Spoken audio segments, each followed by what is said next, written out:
Hello, everyone, and welcome to the lesson. Today's lesson, we're going to discuss and talk about mobile device accessories and ports. We got a lot of information to cover in this lesson, so hang on tight and let's go ahead and get started. So, our learning objectives for this lesson, by the end of this lesson, you'll be able to identify, recognize, and configure USB, USB C, micro USB, and mini USBs. We're going to talk about those. We're going to talk about other connections as well, the Lightning and serial interfaces, and other connectivity options such as Bluetooth, NFC, and hotspots. Then we're going to have a discussion and talking about accessories for our mobile devices. And we're going to end our conversation today talking about docking stations and port replicators.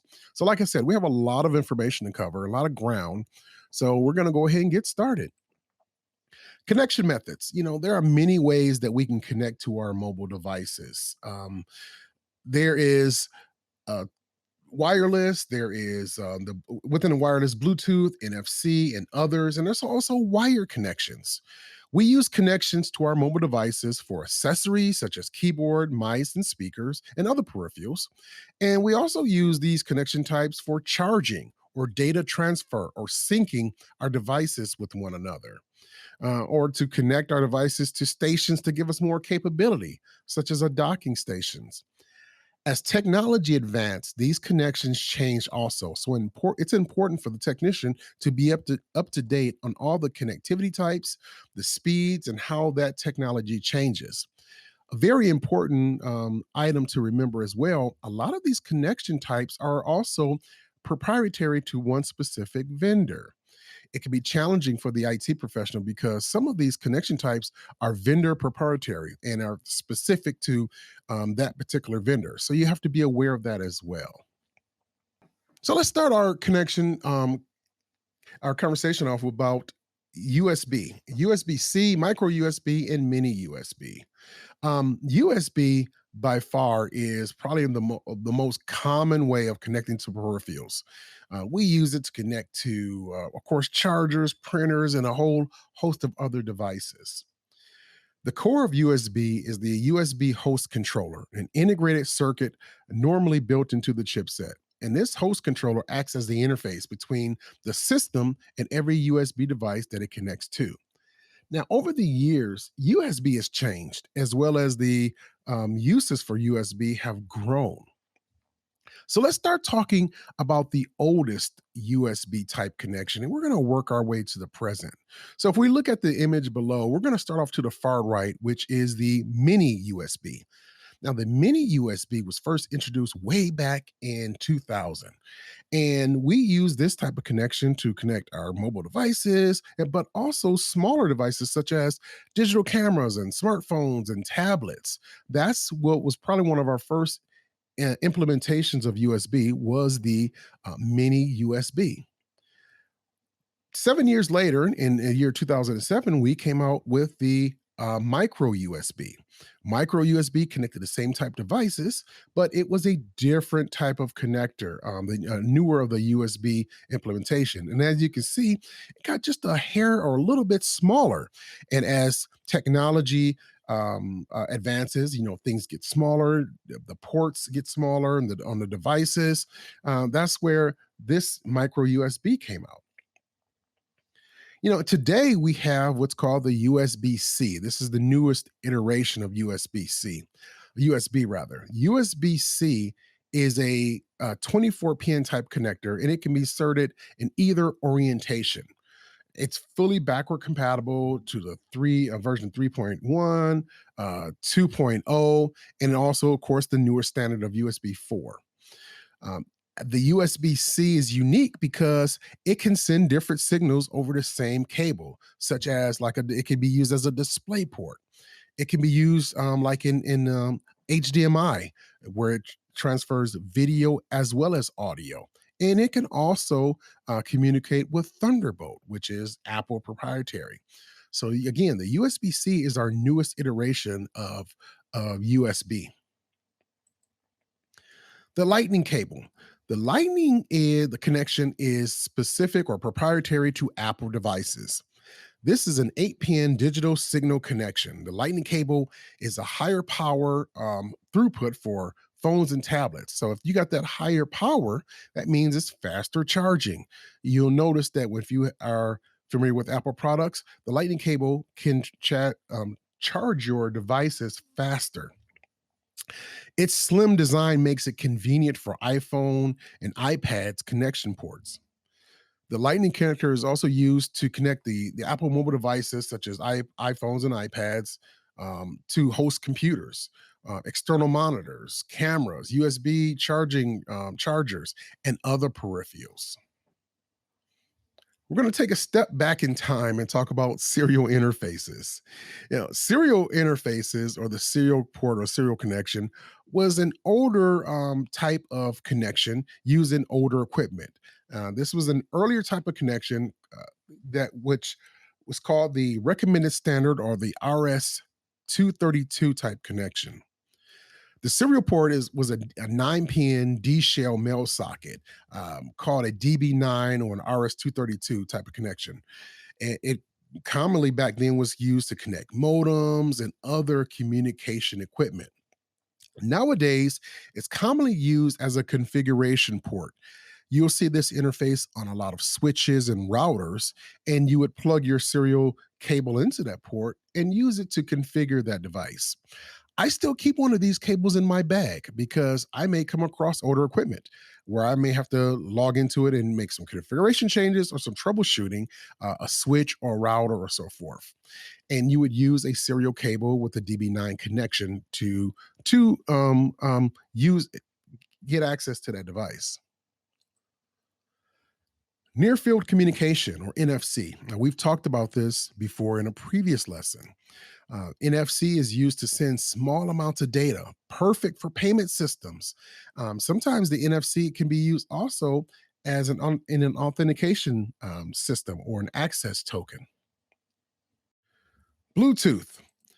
Bluetooth is probably one of the most popular connectivities or connections used in today's technology. And Bluetooth is in high speed over short distances. And remember, we talked about this before.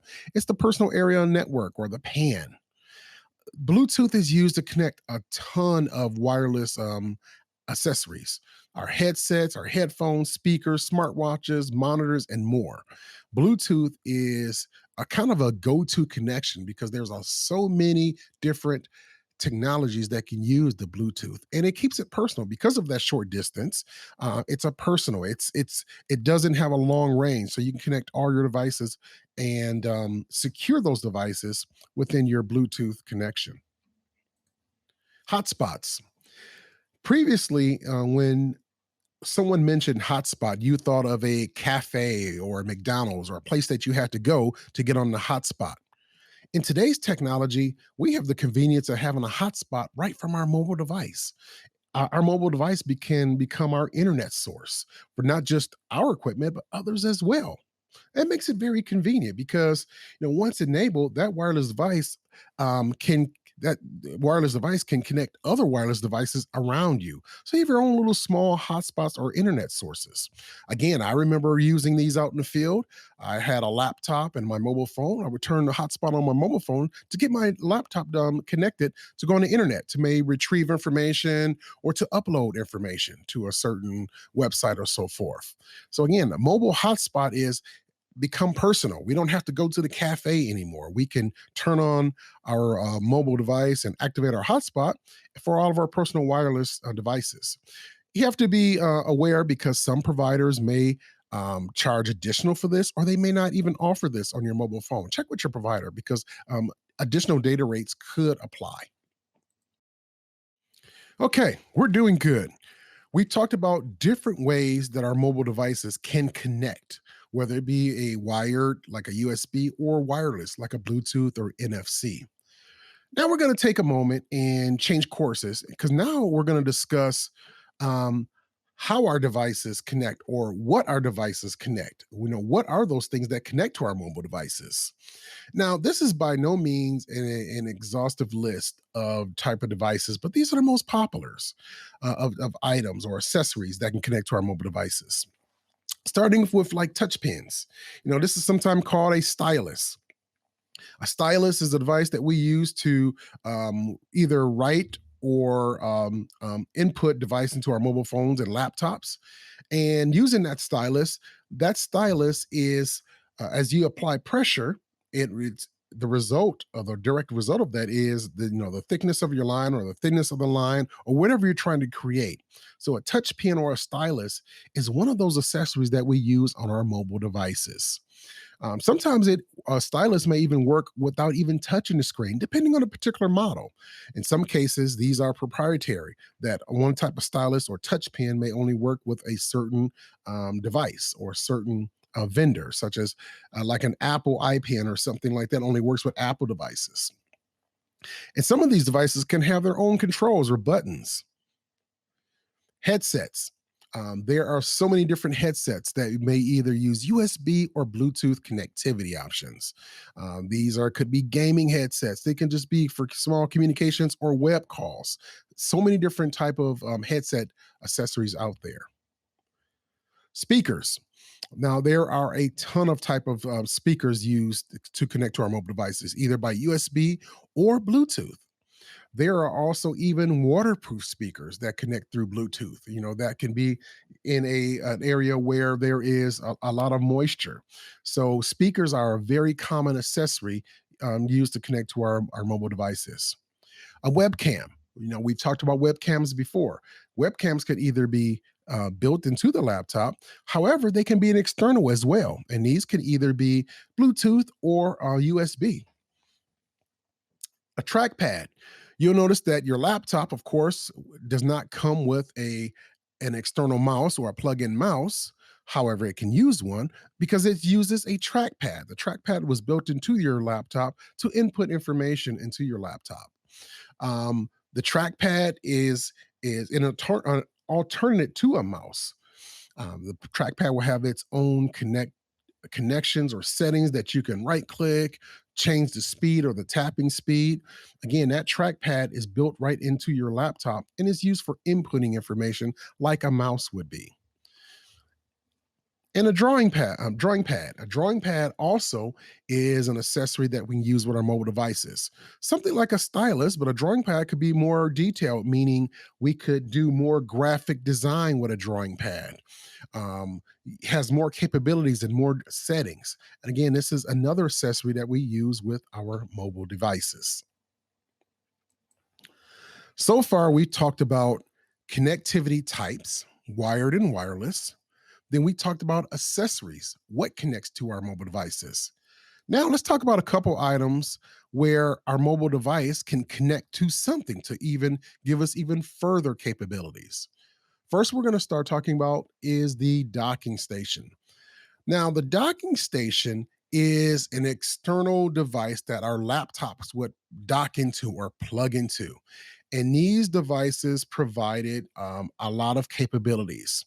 So, say for instance that you were the type of person that you worked mobile, you worked in the office and you worked at home and you worked other locations and you didn't want to carry a lot of different cables with you. You didn't want to carry a monitor cable, an Ethernet cable, a cable to connect to the printer. You would use a docking station. Now, traditionally, a docking station would be set up in an office environment, and all of the peripherals that you would use in the office would be plugged into that docking station. Your printer, your Ethernet cable, your monitor would all be plugged in the docking station. And when you come onto that location, you would take your laptop and dock it into the docking station and plug it in. Now, this is a fixed station, and generally, this docking station was proprietary to that particular model and vendor of that particular device that you're using. So, whether it was an HP or a Samsung type laptop, your docking station would have to match that. And again, once you plug that or dock that laptop into that station, you would have the connectivity that you would need it to do whatever you needed to do. Port replicators are along the lines of docking stations, but they're a little bit more smaller, more capable. They were more manageable. Now, these normally connected by USB, so that was a little bit more universal. These were not proprietary or model specific. You plug your main USB port into that port replicator, and you could therefore still access all the other resources like Ethernet, monitor, printers, and so forth. However, the port replicator was not expandable, whereas the docking station could expand the capability and add more cards. The port replicator did not have that functionality. However, it did give you the capability of again plugging into other devices that you would use on like in a office application or a setting, but it was a lot more manageable. Okay, like I said, we have covered a lot of information in this lesson. We talked about the different types of USBs, USB-C, micro, and mini USBs. We talked about the lightning cable and the serial interfaces, Bluetooth, NFC, hotspots. We talked about a ton of accessories that we can use for our mobile devices. And we finished off talking about docking stations and port replicators. So, a lot of information. You did great. Pat yourself on the back. Thank you for being a part of this lesson, and I will see you in the next lesson.